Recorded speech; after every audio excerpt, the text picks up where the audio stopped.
এনসিপির সমাবেশে হামলার ঘটনায় ৭৫ জনের নাম উল্লেখ সহ অজ্ঞাত ৫০০ জনকে আসামি করে গোপালগঞ্জ সদর থানায় মামলা করেছে পুলিশ। এ ঘটনায় আরও ৪৫ জনকে গ্রেফতার করেছে পুলিশ। অপরদিকে সংঘর্ষে আহত ঢাকা মেডিকেল চিকিৎসাধীন রিকশা চালক রমজান মুন্সি মারা গেছেন। এ নিয়ে সহিংসতায় ৫ জনের মৃত্যু হলো। এদিকে দুপুরে ৩ ঘণ্টা শিথিলের পর গোপালগঞ্জে আগামীকাল সকাল ৬টা পর্যন্ত কারফিউ বহাল রেখেছে প্রশাসন।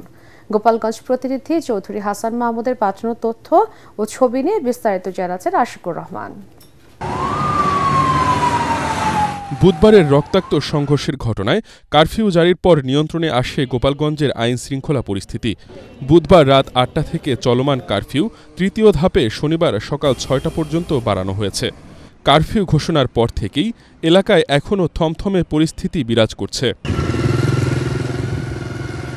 তবে বেলা ১১টা থেকে ৩ ঘণ্টা কারফিউ শিথিলের পর প্রয়োজনের তাগিদে অনেকেই ঘর থেকে বের হতে শুরু করেন। যানবাহন চলাচলও ছিল সীমিত। যে কোনো ধরনের অনাকাঙ্ক্ষিত পরিস্থিতি এড়াতে রাস্তার মোড়ে মোড়ে টহল দিতে দেখা যায় সেনা, র্যাব ও পুলিশ সদস্যদের। আমি দোকান বন্ধ করে চলে যাওয়ার পরে এত আইন শৃঙ্খলা বাহিনী থাকা সত্ত্বেও আমার দোকান এই জায়গায় দুইটা দোকানে যা ছিল কিছুই আমাদের দোকানের ভিতরে নাই। গোপালগঞ্জের ৪টা প্রাণ চলে গেছে, কিন্তু সে বিষয়ে কোনো ফোকাস পাচ্ছি না। আমার ছেলের নাম তরিকুল, একটা নাম অনেক,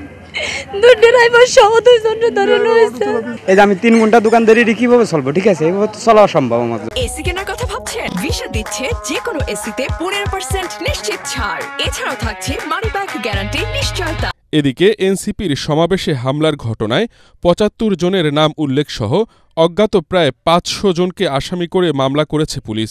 এছাড়া এখন পর্যন্ত আটক করা হয়েছে ১৬৪ জনকে।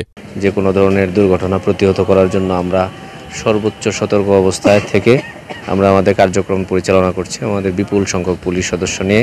অন্যদিকে গোপালগঞ্জে সংঘর্ষে আহত ঢাকা মেডিকেল কলেজ হাসপাতালে চিকিৎসাধীন রিকশাচালক রমজান মুন্সি মারা গেছেন। এ নিয়ে সহিংসতায় ৫ জনের মৃত্যু হল। এছাড়াও গুলিবিদ্ধ সুমন বিশ্বাস ও আব্বাস আলী নামে আরও ২ জন সেখানে চিকিৎসাধীন রয়েছেন।